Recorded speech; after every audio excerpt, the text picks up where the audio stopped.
ಅಕ್ಬರ್ ಬೀರ್ಬಲ್ ಕಥೆಗಳಂತೂ ಜಗಜ್ಜಾಹೀರಾಗಿವೆ. ನೀವು ಕೂಡ ಈ ಅಕ್ಬರ್ ಬೀರ್ಬಲ್ ಕಥೆಗಳನ್ನು ಕೇಳಿರಬಹುದು ಮತ್ತು ಸಾಕಷ್ಟು ಜೀವನ ಪಾಠಗಳನ್ನು ಕಲ್ತಿರಬಹುದು. ಇವತ್ತಿನ ಲೆಸನ್ದಲ್ಲಿ ನಾನು ನಿಮಗೆ ಈ ಅಕ್ಬರ್ ಬೀರ್ಬಲ್ ಕಥೆಗಳಿಂದ ಕಲಿಯೋಕೆ ಸಿಗ್ತಾ ಇರುವ 5 ಫೈನಾನ್ಷಿಯಲ್ ಲೆಸನ್ಗಳನ್ನು ನಿಮಗೆ ಹೇಳುವನಿದ್ದೇನೆ. ಅವು ಇಂತಿವೆ. Lesson number 1, invest in knowledge to grow your wealth. ಒಂದಿನ ಅಕ್ಬರ್ ಹಾಗೂ ಬೀರ್ಬಲ್ ಇಬ್ಬರು ಕೂಡ ರಾಯಲ್ ಗಾರ್ಡನಲ್ಲಿ ವಾಕಿಂಗ್ ಮಾಡ್ತಾ ಇರ್ತಾರೆ. ಆವಾಗ ಅಕ್ಬರ್ ಬೀರ್ಬಲ್ನಿಗೆ ಒಂದು ಪ್ರಶ್ನೆಯನ್ನು ಕೇಳ್ತಾನೆ. ನೋಡು ಬೀರ್ಬಲ್, ನನ್ನ ಹತ್ರ ಸಾಕಷ್ಟು ಸಂಪತ್ತಿದೆ, ಲಕ್ಷಾಂತರ ಕೋಟಿ ಚಿನ್ನದ ನಾಣ್ಯಗಳಿವೆ, ಸಾವಿರಾರು ಎಕರೆ ಜಮೀನಿದೆ. ಇದನ್ನೆಲ್ಲ ಗ್ರೋ ಮಾಡ್ಬೇಕಂತಂದ್ರೆ ನಾನು ಏನು ಮಾಡಬೇಕು ಅಂತ ಕೇಳ್ತಾನೆ. ಆವಾಗ ಬೀರ್ಬಲ್ ಅಕ್ಬರ್ನಿಗೆ ಉತ್ತರ ಕೊಡ್ತಾನೆ.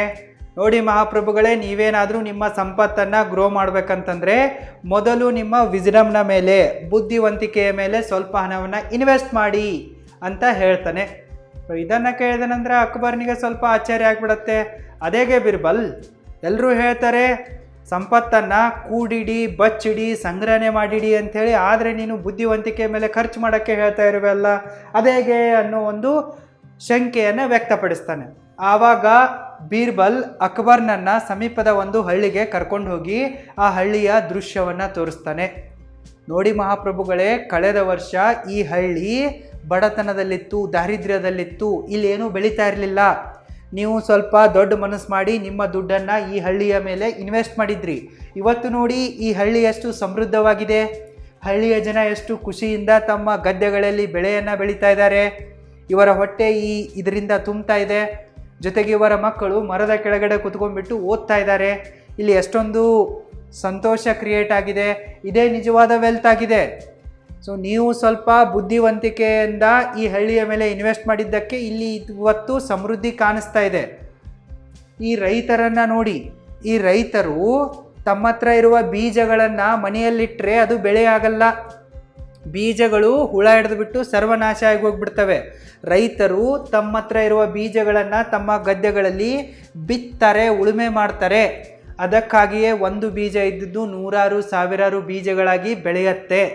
ಇದೇ ಥರ ಇದೆ. ನಿಮಗೂ ಕೂಡ ನಿಮ್ಮ ಸಂಪತ್ತನ್ನು ಬೆಳೆಸೋದಿದೆಯಪ್ಪ ಅಂತಂದರೆ ನೀವು ಮೊದಲು ನಿಮ್ಮ ಬುದ್ಧಿವಂತಿಕೆಯ ಮೇಲೆ ಸ್ವಲ್ಪ ಹಣವನ್ನು ಖರ್ಚು ಮಾಡಿ. ಬುದ್ಧಿವಂತಿಕೆಯಿಂದ ಮಾತ್ರ ನೀವು ನಿಮ್ಮ ಸಂಪತ್ತನ್ನು ಗ್ರೋ ಮಾಡ್ಬೋದು. ಬರೀ ಸಂಗ್ರಹಣೆ ಮಾಡಿಡೋದ್ರಿಂದ ನಿಮ್ಮ ಸಂಪತ್ತು ಗ್ರೋ ಆಗಲ್ಲ ಅಂಥೇಳಿ ಬೀರ್ಬಲ್ ಅಕ್ಬರ್ನಿಗೆ ಸರಿಯಾಗಿ ತಿಳಿಸಿ ಹೇಳ್ತಾನೆ. ಈ ಒಂದು ಸಮಜಾಯಿಷಿಯನ್ನು ಕೇಳಿದ ನಂತರ ಅಕ್ಬರ್ನಿಗೆ ಅರಿವಾಗಿಬಿಡುತ್ತೆ. ಹೌದು ಅಕ್ಬರ್, ನೀನು ಸರಿಯಾಗಿರುವೆ. ಬರೀ ನಮ್ಮ ಸಂಪತ್ತನ್ನು ನಾವು ಎಲ್ಲೋ ಒಂದು ಕಡೆ ಕೂಡಿಡೋದ್ರಿಂದ, ಬಚ್ಚಿಡೋದ್ರಿಂದ ಅದು ಬೆಳೆಯಲ್ಲ. ಅದು ಬೆಳಿಬೇಕಂತಂದರೆ ನಾವು ಸ್ವಲ್ಪ ಬುದ್ಧಿವಂತಿಕೆಯಿಂದ ಇನ್ವೆಸ್ಟ್ ಮಾಡಬೇಕು. ಇನ್ವೆಸ್ಟ್ ಮಾಡುವ ಬುದ್ಧಿವಂತಿಕೆ ನಮ್ಮ ಹತ್ರ ಬರಬೇಕಪ್ಪ ಅಂತಂದರೆ ಆ ಇನ್ವೆಸ್ಟ್ಮೆಂಟಿನ ಬುದ್ಧಿವಂತಿಕೆಯನ್ನು ಕಲಿಯೋಕ್ಕೂ ಕೂಡ ನಾವು ದುಡ್ಡನ್ನು ಖರ್ಚು ಮಾಡಬೇಕು ಅಂತ ಹೇಳ್ತಾನೆ.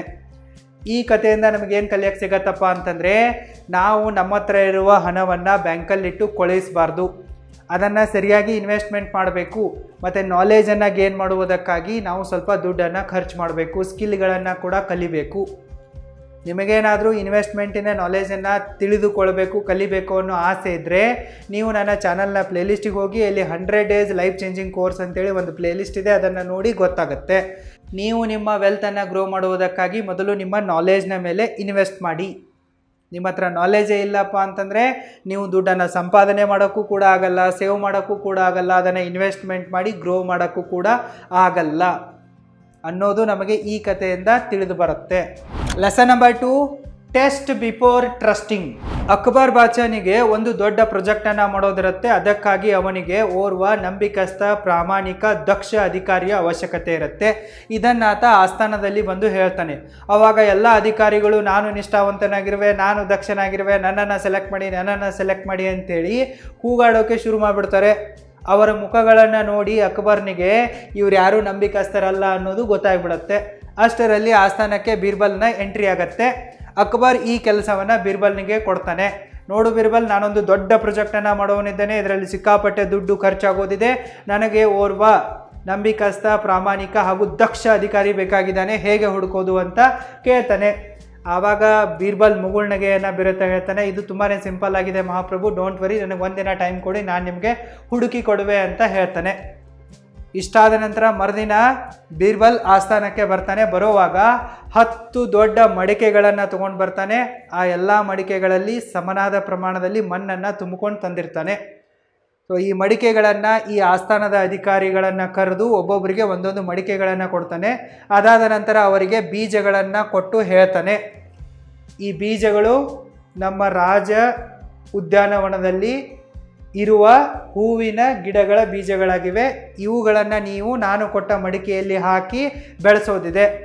ಯಾರು ಸರಿಯಾಗಿ ಹೂವಿನ ಗಿಡಗಳನ್ನು ಬೆಳೆಸ್ಕೊಂಡು ಬರ್ತಿರೋ 1 ತಿಂಗಳ ಒಳಗಡೆ ಅವರಿಗೇನೆ ನಾವು ಈ ಒಂದು ಜವಾಬ್ದಾರಿಯನ್ನು ಕೊಡ್ತೀವಿ ಅಂತ ಹೇಳ್ತಾನೆ. ಸೊ ಇದನ್ನು ಕೇಳಿದ ನಂತರ ಅಕ್ಬರ್ ಬಾದ್ಶಾ ನಿಟ್ಟುಸಿರು ಬಿಟ್ಟುಬಿಡ್ತಾನಪ್ಪ. ಯಾರು ಸರಿಯಾಗಿ ಹೂವಿನ ಗಿಡಗಳನ್ನು ಬೆಳೆಸ್ಕೊಂಡು ಬರ್ತಾರಲ್ಲ ಅವರಿಗೆ ನಾನು ಈ ಪ್ರಾಜೆಕ್ಟನ್ನು ಕೊಡುವೆ, ತಲೆನೋವು ಹೋಯಿತು ಅಂಥೇಳಿ ಖುಷಿ ಪಡೋಕ್ಕೆ ಸ್ಟಾರ್ಟ್ ಮಾಡ್ತಾನೆ. 1 ತಿಂಗಳು ಕಳೆಯುತ್ತೆ. 1 ತಿಂಗಳು ಕಳೆದ ನಂತರ ಎಲ್ಲ ಅಧಿಕಾರಿಗಳು ತಮ್ಮ ಮಡಕೆಗಳನ್ನು ತೊಗೊಂಬರ್ತಾರೆ ಮತ್ತು ಅಕ್ಬರ್ ಬಾದ್ಶಾನ ಎದುರಿಗೆ ಇಡ್ತಾರೆ. ಎಲ್ಲರ ಮಡಿಕೆಗಳಲ್ಲೂ ಕೂಡ ಸುಂದರವಾಗಿರುವ ಹೂಗಳು ಬೆಳೆದಿರ್ತವೆ. ಒಂದಕ್ಕಿಂತ ಒಂದು ಚಂದ ಅನ್ನೋ ಥರ ಹೂಗಳು ಬೆಳೆದಿರ್ತವೆ. ಇವುಗಳನ್ನು ನೋಡಿದ ನಂತರ ಅಕ್ಬರ್ ಬಾದ್ಶಾನಿಗೆ ತಲೆನೋವು ಶುರುವಾಗುತ್ತೆ. ಒಂದಕ್ಕಿಂತ ಒಂದು ಹೂಗಳು ಚೆನ್ನಾಗಿವೆ. ಸೊ ಎಲ್ಲರೂ ಕೂಡ ಮಡಿಕೆಗಳಲ್ಲಿ ಸರಿಯಾಗಿ ಹೂಗಳನ್ನು ಬೆಳೆಸ್ಕೊಂಡ್ಬಂದ್ಬಿಟ್ಟಿದ್ದಾರೆ. ಇದರಲ್ಲಿ ಯಾರು ಪ್ರಾಮಾಣಿಕರು ಅನ್ನೋದು ನಮಗೆ ಹೆಂಗೆ ಗೊತ್ತಾಗುತ್ತೆ ಅನ್ನೋ ಕನ್ಫ್ಯೂಷನ್ನು ಅಕ್ಬರ್ ಬಾದ್ಶಾನಿಗೆ ಶುರುವಾಗುತ್ತೆ. ಅಷ್ಟರಲ್ಲಿ ಓರ್ವ ಅಧಿಕಾರಿ ಖಾಲಿ ಮಡಿಕೆಯನ್ನು ಹಿಡ್ಕೊಂಡು ಬರ್ತಾನೆ. ಈತನ ಮಡಿಕೆಯಲ್ಲಿ ಹೂಗಳೇ ಬೆಳೆದಿರೋದಿಲ್ಲ. ಇದನ್ನು ನೋಡಿಬಿಟ್ಟು ಬಾದ್ಶಾ ಸಿಟ್ಟಿನಿಂದ ಕೇಳ್ತಾನೆ, ಯಾಕೆ ನಿನ್ನ ಮಡಿಕೆಯಲ್ಲಿ ಹೂಗಳು ಬೆಳೆದಿಲ್ಲ, ನೀನು ಕೊಟ್ಟಿರುವ ಕೆಲಸವನ್ನು ಯಾಕೆ ಮಾಡಲಿಲ್ಲ ಅಂತ ಕೇಳ್ತಾನೆ. ಆವಾಗ ಈ ಅಧಿಕಾರಿ ಹೆದರುತ್ತಾ ಹೇಳ್ತಾನೆ, ನೋಡಿ ಮಹಾಪ್ರಭುಗಳೇ, ನಾನು ಬಹಳಷ್ಟು ಪ್ರಯತ್ನ ಪಟ್ಟೆ. ಮಂತ್ರಿ ಬೀರ್ಬಲ್ ಅವರು ಕೊಟ್ಟಿರುವ ಬೀಜಗಳನ್ನೇ ನಾನು ಈ ಮಡಿಕೆಯಲ್ಲಿ ಹಾಕಿ ಬೆಳೆಸೋಕೆ ಟ್ರೈ ಮಾಡಿದೆ. ಸರಿಯಾಗಿ ನೀರನ್ನು ಕೂಡ ಹಾಕಿರುವೆ, ಗೊಬ್ಬರವನ್ನು ಕೂಡ ಹಾಕಿರುವೆ, ಕೀಟನಾಶಕಗಳನ್ನು ಕೂಡ ಹಾಕಿರುವೆ. ಆದರೂ ಕೂಡ ಇದರಿಂದ ಹೂವಿನ ಗಿಡಗಳು ಬೆಳೆದಿಲ್ಲ, ಹೂಗಳು ಆಗಲೇ ಇಲ್ಲ ಅಂತ ಹೇಳ್ತಾನೆ. ಸೊ ಇದನ್ನು ಕೇಳಿದ ನಂತರ ಅಕ್ಬರ್ನಿಗೆ ಕೋಪ ಬಂದ್ಬಿಡುತ್ತೆ. ಅದೇಗೆ ನೀನು ಸುಳ್ಳು ಹೇಳ್ತಾ ಇದೀಯಾ? ಮಿಕ್ಕ 9 ಜನ ಅಧಿಕಾರಿಗಳು ಇದೇ ಮಡಿಕೆಯಲ್ಲಿ ಬೀರ್ಬಲ್ ಕೊಟ್ಟಿರುವ ಬೀಜಗಳನ್ನೇ ಹಾಕಿಬಿಟ್ಟು ಇಷ್ಟೊಂದು ಸುಂದರವಾದ ಹೂಗಳನ್ನು ಬೆಳೆಸ್ಕೊಂಡು ಬಂದಿದ್ದಾರೆ, ಆದರೆ ನೀನು ನೆಪ ಹೇಳ್ತಾ ಇದೀಯಾ, ಖಾಲಿ ಬಂದಿದೀಯಾ ಅಂತ ಬೈತಾನೆ. ಅಷ್ಟರಲ್ಲಿ ಬೀರ್ಬಲ್ ಮಧ್ಯಪ್ರವೇಶ ಮಾಡ್ತಾನೆ. ಬೀರ್ಬಲ್ ಮಧ್ಯಪ್ರವೇಶ ಮಾಡಿ ಹೇಳ್ತಾನೆ, ಮಹಾಪ್ರಭುಗಳೇ, ಇವನೇ ನಿಷ್ಠಾವಂತ ಅಧಿಕಾರಿಯಾಗಿದ್ದಾನೆ, ದಕ್ಷ ಅಧಿಕಾರಿಯಾಗಿದ್ದಾನೆ, ನೀವು ಇವನಿಗೇನೆ ನಿಮ್ಮ ಪ್ರಾಜೆಕ್ಟನ್ನು ಕೊಡಿ ಅಂತ ಹೇಳ್ತಾನೆ. ಆಗ ಅಕ್ಬರ್ ಕೇಳ್ತಾನೆ, ಅದೇಗೆ ಅಂಥೇಳಿ. ಆಗ ನಗುತ್ತಾ ಬೀರ್ಬಲ್ ಹೇಳ್ತಾನೆ, ಮಹಾಪ್ರಭುಗಳೇ, ನಾನು ಎಲ್ಲರಿಗೂ ಕೂಡ ಬೇಯಿಸಿದ ಬೀಜಗಳನ್ನೇ ಕೊಟ್ಟಿದ್ದೆ. ಬಂಜೆಯಾಗಿರುವ ಬೀಜಗಳಿಂದ ಹೇಗೆ ಗಿಡ ಬರುತ್ತೆ? ಸಾಧ್ಯವೇ ಇಲ್ಲ. ಈ 9 ಜನ ಅಧಿಕಾರಿಗಳು ಸುಳ್ಳು ಹೇಳ್ತಾ ಇದ್ದಾರೆ. ಪಾಪ ಈ ಒಬ್ಬನೇ ಅಧಿಕಾರಿ ನಿಜ ಹೇಳ್ತಾ ಇದ್ದಾನೆ. ನಾನು ಬೇಯಿಸಿದ ಬೀಜಗಳನ್ನು ಕೊಟ್ಟಾಗ ಅವುಗಳನ್ನು ಇದರಲ್ಲಿ ಹಾಕಿದರೆ ಏನು ಗಿಡ ಬೆಳೆಯುತ್ತೆ? ಬೆಳೆಯೋಕ್ಕೆ ಸಾಧ್ಯನೇ ಇಲ್ಲ. ಈ ಮಿಕ್ಕ ಅಧಿಕಾರಿಗಳೆಲ್ಲರೂ ಕೂಡ ನಾನು ಕೊಟ್ಟಿರುವ ಬೀಜಗಳನ್ನು ಬಿಟ್ಟುಬಿಟ್ಟು ಬೇರೆ ಬೀಜಗಳನ್ನು ಬೆಳೆಸಿ ಗಿಡಗಳನ್ನು ಇಲ್ಲಿ ತೊಗೊಂಬಂದಿದ್ದಾರೆ ಅಂತ ಹೇಳ್ತಾನೆ. ಸೊ ಇದನ್ನು ನೋಡಿದ ನಂತರ ಅಕ್ಬರ್ನಿಗೆ ಗೊತ್ತಾಗುತ್ತೆ, ಬೀರ್ಬಲ್ ತುಂಬಾ ಬುದ್ಧಿವಂತನಾಗಿದ್ದಾನೆ, ಇವನೇ ನಿಷ್ಠಾವಂತ ದಕ್ಷ ಅಧಿಕಾರಿಯಾಗಿದ್ದಾನೆ, ಇವನಿಗೆ ಪ್ರಾಜೆಕ್ಟನ್ನು ಕೊಡಬೇಕು ಅಂತ ಹೇಳ್ಬಿಟ್ಟು. ಈ ಕಥೆಯಿಂದ ನಮಗೇನು ಕಲಿಯೋಕ್ಕೆ ಸಿಗತ್ತಪ್ಪ ಅಂತಂದರೆ, ಟೆಸ್ಟ್ ಬಿಫೋರ್ ಟ್ರಸ್ಟಿಂಗ್. ನಾವು ಯಾರನ್ನಾದರೂ ನಂಬುವುದಕ್ಕಿಂತ ಮುಂಚೆ ಸರಿಯಾಗಿ ಟೆಸ್ಟ್ ಮಾಡಬೇಕು. ದುಡ್ಡಿನ ವಿಚಾರದಲ್ಲಿ ಯಾರನ್ನ ಕೂಡ ನಾವು ಬ್ಲೈಂಡ್ ಆಗಿ ನಂಬಾರ್ದು. ನಾವು ಹಣವನ್ನು ಲೋನ್ ಆಗಿ ತೆಗೆದುಕೊಳ್ಳೋದಿದ್ರೂ ಕೂಡ, ಲೋನ್ ಆಗಿ ಕೊಡೋದಿದ್ರೂ ಕೂಡ, ಎಲ್ಲಾದರೂ ಇನ್ವೆಸ್ಟ್ ಮಾಡೋದಿದ್ರೂ ಕೂಡ ನಾವು ಎಲ್ಲವನ್ನ ಕೂಡ ಕೂಲಂಕುಷವಾಗಿ ಪರೀಕ್ಷಣೆ ಮಾಡಬೇಕು. ಇನ್ವೆಸ್ಟ್ಮೆಂಟ್ ಮಾಡುವಾಗ ಆ ಪ್ಲ್ಯಾಟ್ಫಾರ್ಮು, ಆ ಬ್ರೋಕರು ಸೆಬಿ ರಿಜಿಸ್ಟರ್ಡ್ ಆಗಿದ್ದಾರಾ ಇಲ್ವಾ ಅಂತ ನೋಡಬೇಕು. ಯಾರ ಕಡೆಯಿಂದಾದರೂ ಲೋನನ್ನು ತೆಗೆದುಕೊಳ್ಳುವಾಗ ಲೋನ್ ಕೊಡೋ ಸಂಘ ಸಂಸ್ಥೆಗಳು RBIನಿಂದ ನೋಂದಣಿಯನ್ನು ಮಾಡ್ಕೊಂಡಿದ್ದಾರಾ ಇಲ್ವಾ, RBI ಅವರಿಗೆ ಪರ್ಮಿಷನ್ ಕೊಟ್ಟಿದೆ ಇಲ್ವಾ ಅಂತ ನೋಡಬೇಕು. ಇದನ್ನು ಗಮನಿಸಿದೆ ನೀವು ಲೋನ್ ತೊಗೊಂಡ್ರೆ, ನಿಮ್ಮ ಹಣವನ್ನು ಯಾವುದಾದ್ರೂ ಡಮ್ಮಿ ಬ್ಯಾಂಕಲ್ಲಿ ಓದಿಟ್ರೆ, ಎಲ್ಲಾದರೂ ಡಮ್ಮಿ ಜಾಗಗಳಲ್ಲಿ ಇನ್ವೆಸ್ಟ್ಮೆಂಟ್ ಮಾಡಿದರೆ ಮೋಸ ನಿಮಗೆ ಆಗತ್ತೆ. ಅದಕ್ಕಾಗಿ ನೀವು ದುಡ್ಡಿನ ವಿಚಾರದಲ್ಲಿ ಏನೇ ಮಾಡೋದಿದ್ರೂ ಕೂಡ ಮೊದಲಿಗೆ ಟೆಸ್ಟ್ ಮಾಡಬೇಕು. ಟೆಸ್ಟ್ ಮಾಡದಿದ್ದರೆ ನೀವು ನಿಮ್ಮ ದುಡ್ಡನ್ನು ಕಳ್ಕೊತೀರಾ. Lesson number 3, control your greed. ಒಂದಿನ ಅಕ್ಬರ್ ಬಾದ್ಶಾ ಎಂದಿನಂತೆ ತನ್ನ ಆಸ್ಥಾನದಲ್ಲಿ ಬೀರ್ಬಲ್ನೊಂದಿಗೆ ಮಿಕ್ಕ ಆಸ್ಥಾನಿಕರೊಂದಿಗೆ ಹರಟೆ ಹೊಡೆಯುತ್ತಾ ಕುಳಿತಿರ್ತಾನೆ. ಆಗ ಸಡನ್ ಆಗಿ ಓರ್ವ ಬಡ ರೈತ ಅಳ್ತಾ ಬೀರ್ಬಲ್ನ ಹತ್ರ ಬಂದ್ಬಿಟ್ಟು ತನ್ನ ಒಂದು ಅಳಲನ್ನು ತೋಡಿಕೊಳ್ತಾನೆ. ನೋಡಿ ಮಹಾಪ್ರಭುಗಳೇ, ನಾನು ಹಳ್ಳಿಯಿಂದ ಸಿಟಿಗೆ ಬಂದಿದ್ದೆ, ದಿಲ್ಲಿಗೆ ಬಂದಿದ್ದೆ. ನನ್ನ ಮಗಳ ಮದುವೆ ಇದೆ, ಅದಕ್ಕಾಗಿ ನಾನು ನನ್ನ ಚೀಲದಲ್ಲಿ ಚಿನ್ನದ ನಾಣ್ಯಗಳನ್ನು ತೊಗೊಂಡ್ಬಂದಿದ್ದೆ, ಆದರೆ ಅದು ಕಳುವಾಗಿಬಿಟ್ಟಿದೆ. ಈಗ ನಾನು ಹೇಗೆ ಹಳ್ಳಿಗೆ ಹೋಗಲಿ, ನನ್ನ ಮಗಳ ಮದುವೆಯನ್ನು ಹೇಗೆ ಮಾಡಲಿ ಅಂಥೇಳಿ ಅಳ್ತಾ ಅಕ್ಬರ್ನಿಗೆ ಕೇಳ್ತಾನೆ. ಇದನ್ನು ಕೇಳಿದ ನಂತರ ಅಕ್ಬರ್ನಿಗೆ ಸಿಟ್ಟು ಬಂದುಬಿಡುತ್ತೆ. ಏನು, ನಮ್ಮ ದಿಲ್ಲಿಯಲ್ಲಿ ಕಳ್ತನವಾಗಿದೆನಾ? ಇದರಿಂದ ನಮ್ಮ ರೆಪ್ಯುಟೇಷನ್ ಕೆಡುತ್ತೆ, ಹೀಗಾಕೋಕೆ ನಾವು ಬಿಡಬಾರ್ದು. ಅದಕ್ಕಾಗಿ ಅಕ್ಬರ್ ಏನು ಮಾಡ್ತಾನಪ್ಪ ಅಂತಂದರೆ, ಯಾರು ಈ ಬಡ ರೈತನ ಚಿನ್ನದ ನಾಣ್ಯಗಳಿರುವ ಒಂದು ಚೀಲವನ್ನು ತಂದು ಆಸ್ಥಾನಕ್ಕೆ ಒಪ್ಪಿಸ್ತಾರೋ ಅವರಿಗೆ ನಾವು 10,000 ಚಿನ್ನದ ನಾಣ್ಯಗಳನ್ನು ಬಹುಮಾನವಾಗಿ ಕೊಡ್ತೀವಿ ಅನ್ನೋ ಒಂದು ಡಂಗುರವನ್ನು ಪೂರ್ತಿ ದಿಲ್ಲಿಯಲ್ಲಿ ಸಾರಿಸ್ತಾನೆ. ರಾಜ್ಯದಾದ್ಯಂತ ಈ ಸುದ್ದಿ ಹರಡುತ್ತೆ.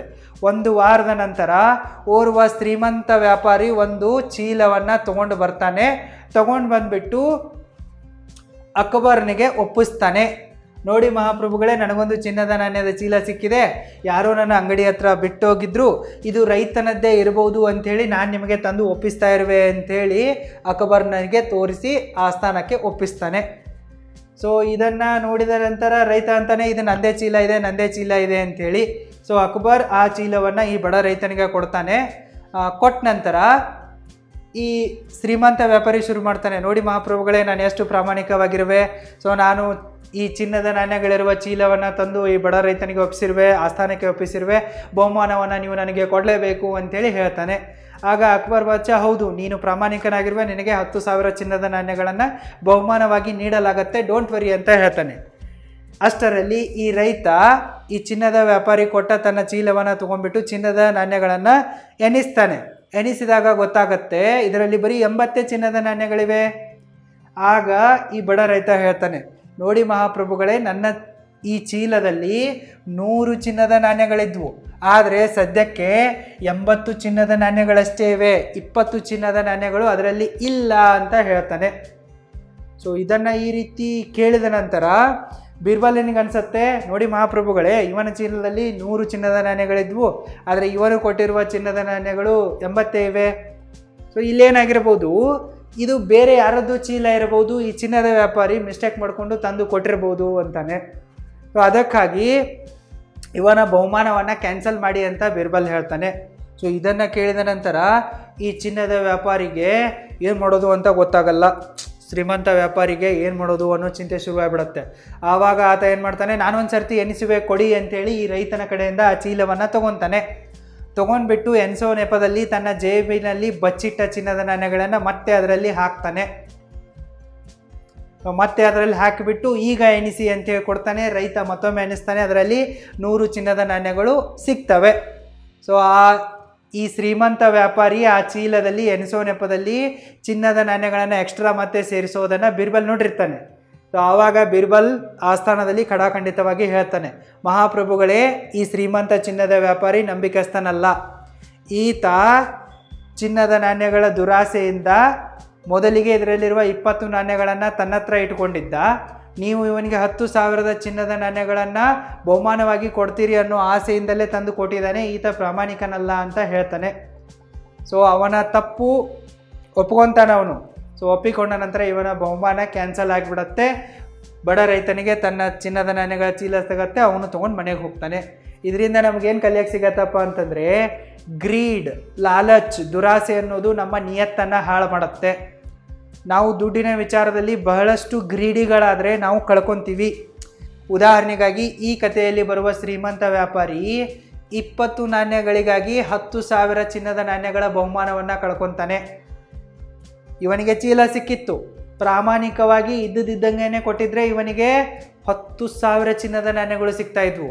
ಆದರೆ ಇವನಲ್ಲಿ ಬಂದಿರುವ ಗ್ರೀಡ್ ಇದೆಯಲ್ಲ, ಇವನನ್ನು ಭ್ರಷ್ಟನನ್ನಾಗಿ ಮಾಡಿತ್ತು. ಈತ ಆ ಚೀಲದಿಂದ 20 ನಾಣ್ಯಗಳನ್ನು ತನ್ನ ಜೇಬಲ್ಲಿ ಹಾಕಿಕೊಂಡ್ಬಿಟ್ಟು ಈ ಒಂದು ಚೀಲವನ್ನು ಇಲ್ಲಿ ಒಪ್ಪಿಸಿರೋದ್ರಿಂದ ಇವನ ಕಳ್ಳತನ, ಇವನ ಒಂದು ದುರಾಸೆ ಇಲ್ಲಿ ಸಿಕ್ಕಾಕೊಂಡಿದ್ರಿಂದ ಅವಕಾಶ ತಪ್ಪೋಯ್ತು. ನಮ್ಮೊಂದಿಗೂ ಕೂಡ ಇದೇ ರೀತಿ ಆಗುತ್ತೆ. ಅದಕ್ಕಾಗಿ ನಾವು ದುಡ್ಡಿನ ವಿಚಾರದಲ್ಲಿ ಬಹಳಷ್ಟು ಗ್ರೀಡಿಗಳಾಗಬಾರ್ದು. ದುಡ್ಡಿನ ವಿಚಾರದಲ್ಲಿ ನಾವು ಗ್ರೀಡಿಗಳಾದರೆ ಈ ಗ್ರೀಡು ನಮ್ಮ ಹಾನೆಸ್ಟಿಯನ್ನು ಖತಮ್ ಮಾಡುತ್ತೆ. ನಾವು ಎಡವಟ್ಟುಗಳನ್ನು ಮಾಡಿಕೊಂಡು ದುಡ್ಡನ್ನು ಕಳ್ಕೊತೀವಿ ಅನ್ನೋದು ನಮಗೆ ಈ ಕಥೆಯಿಂದ ಕಲಿಯೋಕೆ ಸಿಗತ್ತೆ. Lesson number 4, time is the most valuable thing in the world.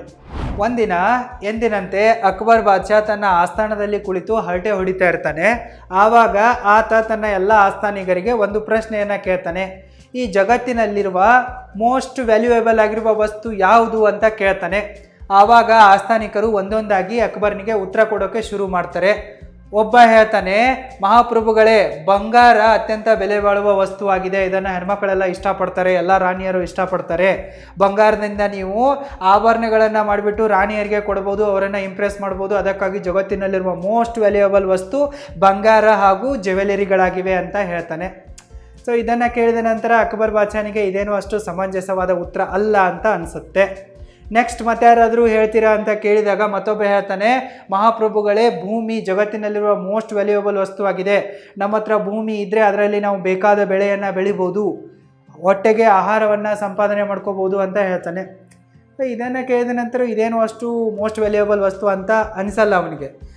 Next ಮತ್ತೆ ಯಾರು ಹೇಳ್ತೀರಾ ಅಂತ ಕೇಳಿದಾಗ ಮತ್ತೊಬ್ಬ ಹೇಳ್ತಾನೆ, ಮಹಾಪ್ರಭುಗಳೇ, ಅಧಿಕಾರ ಜಗತ್ತಿನಲ್ಲಿರುವ ಮೋಸ್ಟ್ ವ್ಯಾಲ್ಯೂಯಬಲ್ ಥಿಂಗ್ ಆಗಿದೆ, ನಮ್ಮ ಹತ್ರ ಅಧಿಕಾರ ಇದ್ದರೆ ನಾವು ಏನು ಬೇಕಾದರೂ ಮಾಡ್ಬೋದು ಅಂತ ಹೇಳ್ತಾನೆ.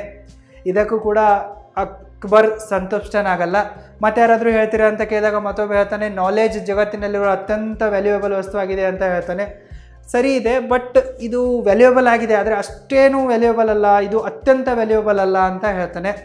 ಮತ್ತೊಬ್ಬ ಹೇಳ್ತಾನೆ, ಶಸ್ತ್ರಾಸ್ತ್ರಗಳು ವ್ಯಾಲ್ಯೂಯಬಲ್ ವಸ್ತುಗಳಾಗಿವೆ, ನಮ್ಮ ಹತ್ರ ಶಸ್ತ್ರಾಸ್ತ್ರಗಳಿದ್ದರೆ ನಾವು ಸಾಮ್ರಾಜ್ಯವನ್ನು ಸುರಕ್ಷತೆಯಿಂದ ಇಟ್ಕೋಬೋದು, ಬೇರೆಯವರ ಸಾಮ್ರಾಜ್ಯವನ್ನು ಕೂಡ ಕಸಿದುಕೊಳ್ಬೋದು, ಅದಕ್ಕಾಗಿ ಶಸ್ತ್ರಾಸ್ತ್ರಗಳು ಜಗತ್ತಿನ ಮೋಸ್ಟ್ ವ್ಯಾಲ್ಯೂಯಬಲ್ ವಸ್ತುಗಳಾಗಿವೆ ಅಂಥೇಳಿ ಹೇಳ್ತಾನೆ.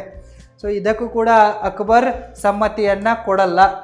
ಇದಕ್ಕಿಂತಲೂ ಶ್ರೇಷ್ಠವಾದದ್ದು ಯಾವುದೋ ಇದೆ, ಬೆಲೆ ಬಾಳುವ ವಸ್ತುಗಳು ಇನ್ನೂ ಯಾವುದೋ ಇದೆ ಅನ್ನೋದು ಅವನ ತಲೆಯಲ್ಲಿ ಕೊರೆಯೋಕ್ಕೆ ಶುರುವಾಗುತ್ತೆ. ಅಷ್ಟರಲ್ಲಿ ಬೀರ್ಬಲ್ ಆಸ್ಥಾನಕ್ಕೆ ಬಂದಾಗ ಅಕ್ಬರ್ ಬೀರ್ಬಲ್ನಿಗೆ ಸೇಮ್ ಪ್ರಶ್ನೆಯನ್ನೇ ಕೇಳ್ತಾನೆ, ಬೀರ್ಬಲ್, ಈ ಜಗತ್ತಿನಲ್ಲಿರುವ ಅತ್ಯಂತ ಶ್ರೇಷ್ಠವಾದ ವ್ಯಾಲ್ಯೂಯಬಲ್ ವಸ್ತು ಯಾವುದು ಅಂತ ಕೇಳ್ತಾನೆ.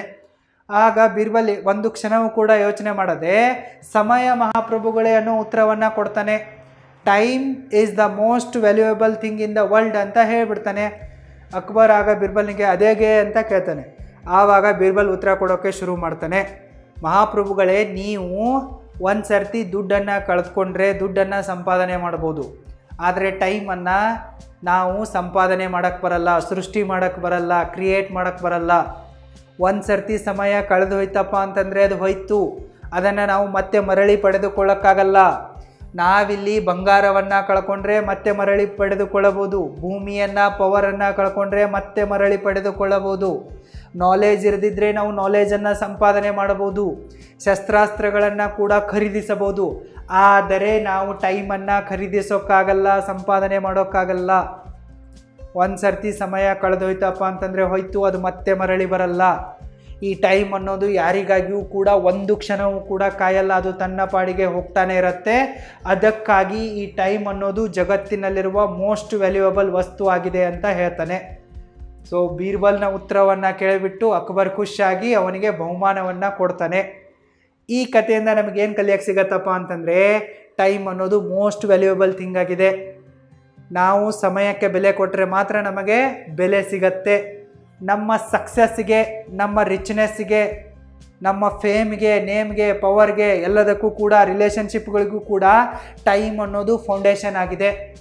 ಈ ಟೈಮ್ ಅನ್ನೋದು ನಮ್ಮ ಜೀವನದ ಎಲ್ಲ ಆಸ್ಪೆಕ್ಟ್ಗಳ ಮೇಲೆ ತನ್ನ ಪ್ರಭಾವವನ್ನು ಬೀರುತ್ತೆ.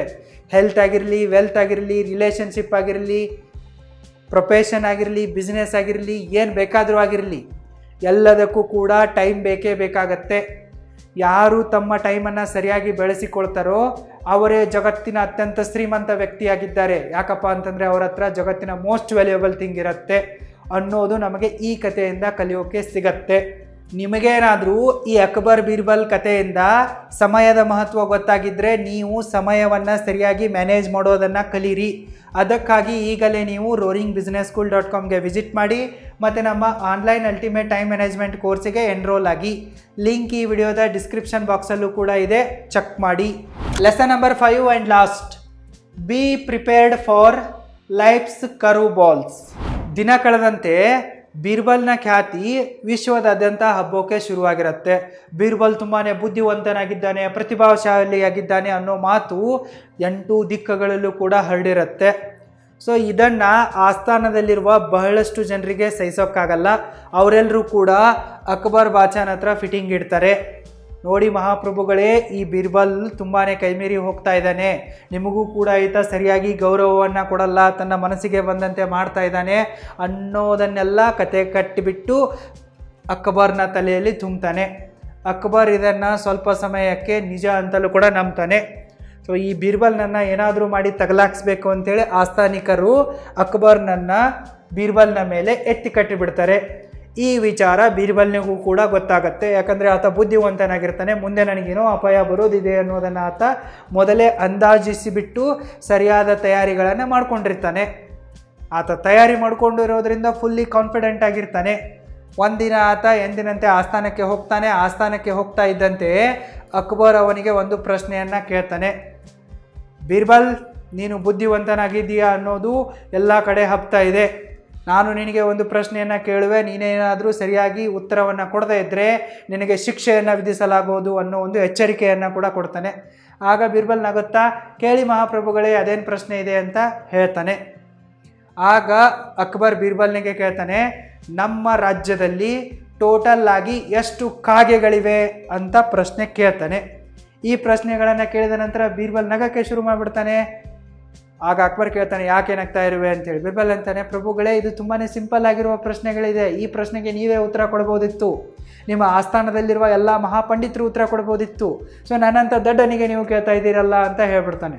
ಮಾತು ಕಡಿಮೆ ಮಾಡು, ಅದಿರಲಿ, ಎಷ್ಟು ಕಾಗೆಗಳಿವೆ ಟೋಟಲ್ ಆಗಿ ಅದನ್ನು ಹೇಳು ಅಂತೇಳಿ ಅಕ್ಬರ್ ಬೀರ್ಬಲ್ನಿಗೆ ಸ್ವಲ್ಪ ಗದರಿಸ್ತಾನೆ. ಆಗ ಬೀರ್ಬಲ್ ಅಕ್ಬರ್ಗೆ ಹೇಳ್ತಾನೆ, ಮಹಾಪ್ರಭುಗಳೇ, ನಮ್ಮ ರಾಜ್ಯದಲ್ಲಿ ಟೋಟಲ್ ಆಗಿ 80,002 ಕಾಗೆಗಳಿವೆ ಅಂತ ಹೇಳ್ತಾನೆ. ಆಗ ಅಕ್ಬರ್ ಬೀರ್ಬಲ್ನಿಗೆ ಕೇಳ್ತಾನೆ, ಅದೇಗೆ ಅಷ್ಟೊಂದು ನಿಖರವಾಗಿ ಹೇಗೆ ಹೇಳ್ತಾ ಇದೆಯಾ ಅಂಥೇಳಿ. ಆಗ ಬೀರ್ಬಲ್ ಶಾಂತತೆಯಿಂದ ಉತ್ತರ ಕೊಡ್ತಾನೆ, ಮಹಾಪ್ರಭುಗಳೇ, ನಿಮಗೆ ಡೌಟ್ ಇದ್ದರೆ ನೀವು ಎಣಿಕೆ ಮಾಡಿ ನೋಡ್ಬೋದು. 80,002ಕ್ಕಿಂತ ಕಡಿಮೆ ಕಾಗೆಗಳೇನಾದರೂ ನಿಮಗೆ ಸಿಕ್ಕರೆ, ಇಲ್ಲಿ ಕಡಿಮೆ ಆಗಿರುವ ಕಾಗೆಗಳು ಅವರ ಸಂಬಂಧಿಕರ ಮನೆಗೆ ಹೋಗಿರ್ತವೆ ಪ್ರವಾಸಕ್ಕೆ ಅಂತ ಅಂದ್ಕೊಳ್ಳಿ. 80,002ಕ್ಕಿಂತ ಜಾಸ್ತಿ ಕಾಗೆಗಳೇನಾದರೂ ನಿಮಗೆ ಎಣಿಕೆಯಲ್ಲಿ ಸಿಕ್ಕರೆ, ಈ ಕಾಗೆಗಳ ಸಂಬಂಧಿಕರು ಇಲ್ಲಿ ಸ್ವಲ್ಪ ದಿನದ ಮಟ್ಟಿಗೆ ಬಂದಿದ್ದಾರೆ ಅಂತ ಅಂದ್ಕೊಳ್ಳಿ ಅಂತ ಹೇಳಿಬಿಡ್ತಾನೆ. ಸೊ ಈ ಉತ್ತರವನ್ನು ಕೇಳಿದ ನಂತರ ಅಕ್ಬರ್ನಿಗೂ ಕೂಡ ಗೊತ್ತಾಗತ್ತೆ ಬೀರ್ಬಲ್ ತುಂಬಾ ಬುದ್ಧಿವಂತನಾಗಿರುವ ವ್ಯಕ್ತಿಯಾಗಿದ್ದಾನೆ, ಅವನನ್ನು ತಗಲಾಕಿಸೋದು ಅಷ್ಟೊಂದು ಈಜಿ ಅಲ್ಲ ಅನ್ನೋದು ಗೊತ್ತಾಗತ್ತೆ. ಆತ ಸುಮ್ಮನಾಗಿಬಿಡ್ತಾನೆ. ಈ ಕಥೆಯಿಂದ ನಮಗೇನು ಕಲಿಯೋಕ್ಕೆ ಸಿಗತ್ತಪ್ಪ ಅಂತಂದರೆ, ನಾವು ಪ್ಲ್ಯಾನ್ ಮಾಡಿದಂತೆ, ನಾವು ಎಂದುಕೊಂಡಂತೆ ನಮ್ಮ ಲೈಫು ಸಾಗಲ್ಲ. ನಮ್ಮ ಲೈಫ್ ಯಾವಾಗ ಟರ್ನ್ ಆಗುತ್ತೆ, ಯಾವಾಗ ಉಲ್ಟಾ ಹೊಡೆಯುತ್ತೆ ಅನ್ನೋದು ನಮಗೆ ಗೊತ್ತಾಗಲ್ಲ. ಅದಕ್ಕಾಗಿ ನಾವು ಎಲ್ಲ ಎಮರ್ಜೆನ್ಸಿಗಳನ್ನು ಫೇಸ್ ಮಾಡುವುದಕ್ಕಾಗಿ ಸರಿಯಾದ ತಯಾರಿಗಳನ್ನು ಮಾಡಿಕೊಂಡಿರಬೇಕು. ನಾವು ಸರಿಯಾಗಿ ಫೈನಾನ್ಷಿಯಲ್ ಪ್ಲ್ಯಾನಿಂಗ್ ಮಾಡಬೇಕು. ಸುಟ್ಟೋದಕ್ಕಿಂತ ಮುಂಚೆನೇ ಕುಲಾಯಿ ಹೊಲಿಸಬಾರ್ದು ಅಂತ ಅಂತಾರಲ್ಲ, ಅದನ್ನು ನಂಬಕ್ಕೆ ಹೋಗಬಾರ್ದು. ನಿಮಗೆ ಮದುವೆ ಆಗಿಲ್ಲಪ್ಪ ಅಂತಂದರೆ ಮದುವೆಗಾಗಿ ಸ್ವಲ್ಪ ದುಡ್ಡನ್ನು ನೀವು ಹೊಂದಿಸೋಕೆ ಶುರು ಮಾಡಬೇಕು. ಮದುವೆ ಆಗಿದೆ ಅಂತಂದರೆ ಮುಂದೆ ನಿಮ್ಮ ಹೆಂಡತಿ ಪ್ರೆಗ್ನೆಂಟ್ ಆಗೇ ಆಗ್ತಾಳೆ ಅನ್ನೋದು ಗೊತ್ತಿರುತ್ತೆ. ಹೆಂಡತಿಯ ಪ್ರೆಗ್ನೆನ್ಸಿಗಾಗಿ ಸರಿಯಾದ ಫೈನಾನ್ಷಿಯಲ್ ಪ್ಲ್ಯಾನಿಂಗ್ ಮಾಡಬೇಕು. ಮಗು ಹುಟ್ಟಿದೆ ಅಂತಂದರೆ ಮುಂದೆ ಅದು ದೊಡ್ಡವನಾಗೇ ಆಗುತ್ತೆ, ಅದರ ಎಜುಕೇಷನ್ಗೆ ಖರ್ಚು ಬಂದೇ ಬರುತ್ತೆ ಅನ್ನೋದು ನಿಮಗೆ ಗೊತ್ತಿರುತ್ತೆ. ನೀವು ಹುಟ್ಟಿದ್ದೀರಾ ಅಂತಂದರೆ, ನೀವು ಊಟ ಮಾಡ್ತಾ ಇದ್ದೀರಾ ಅಂತಂದರೆ, ಕೆಲಸ ಮಾಡ್ತಾ ಇದ್ದೀರಾ ಅಂತಂದರೆ, ನೀವು ಏನಾದರೂ ಎಡವಟ್ಟು ಮಾಡ್ಕೊತೀರಾ, ಮುಂದೆ ನಿಮಗೆ ಅನಾರೋಗ್ಯ ಬಂದೇ ಬರುತ್ತೆ ಅನ್ನೋದು ಗೊತ್ತಿರುತ್ತೆ. ನೀವು ಅದಕ್ಕಾಗಿ ಹೆಲ್ತ್ಗಾಗಿ ಸ್ವಲ್ಪ ದುಡ್ಡನ್ನು ಸೇವಿಂಗ್ ಮಾಡಬೇಕು, ಇನ್ವೆಸ್ಟ್ ಮಾಡಬೇಕು, ಹೆಲ್ತ್ ಇನ್ಶೂರೆನ್ಸ್ಗಳನ್ನ ತೆಗೆದುಕೊಳ್ಬೇಕು. ನಿಮ್ಮ ಹತ್ರ ಎನಿ ಟೈಮ್ ಎಮರ್ಜೆನ್ಸಿಗಾಗಿ ಎಮರ್ಜೆನ್ಸಿ ಫಂಡ್ ಇರಲೇಬೇಕು. ಸೊ ಈ ರೀತಿ ನೀವು ನಿಮ್ಮ ಲೈಫಿಗಾಗಿ ಸರಿಯಾದ ಫೈನಾನ್ಷಿಯಲ್ ಪ್ಲ್ಯಾನಿಂಗನ್ನು ಮಾಡಬೇಕು, ಎಮರ್ಜೆನ್ಸಿ ಫಂಡನ್ನು ಬಿಲ್ಡ್ ಮಾಡಬೇಕು, ಇನ್ವೆಸ್ಟ್ಮೆಂಟನ್ನು ಮಾಡಬೇಕು, ಇನ್ಶೂರೆನ್ಸನ್ನು ತೆಗೆದುಕೊಳ್ಬೇಕು. ಇದೇ ಬುದ್ಧಿವಂತರ ಲಕ್ಷಣವಾಗಿದೆ ಅನ್ನೋದು ನಮಗೆ ಈ ಕಥೆಯಿಂದ ಕಲಿಯೋಕ್ಕೆ ಸಿಗತ್ತೆ. ಈ 5 ಅಮೂಲ್ಯವಾದ ಫೈನಾನ್ಷಿಯಲ್ ಲೆಸನ್ಗಳು ನಮಗೆ ಅಕ್ಬರ್ ಬೀರ್ಬಲ್ ಕಥೆಗಳಿಂದ ಕಲಿಯೋಕ್ಕೆ ಸಿಗ್ತವೆ. ನಿಮಗೇನಾದರೂ ಇವು ಅರ್ಥ ಆಗಿದ್ದರೆ, ಇಷ್ಟ ಆಗಿದ್ದರೆ ಈ ವಿಡಿಯೋಗೆ ಲೈಕ್ ಮಾಡಿ, ಚಾನಲ್ಗೆ ಸಬ್ಸ್ಕ್ರೈಬ್ ಮಾಡಿ. ಮತ್ತೆ ಸಿಗ್ತೀನಿ. Thank you so much.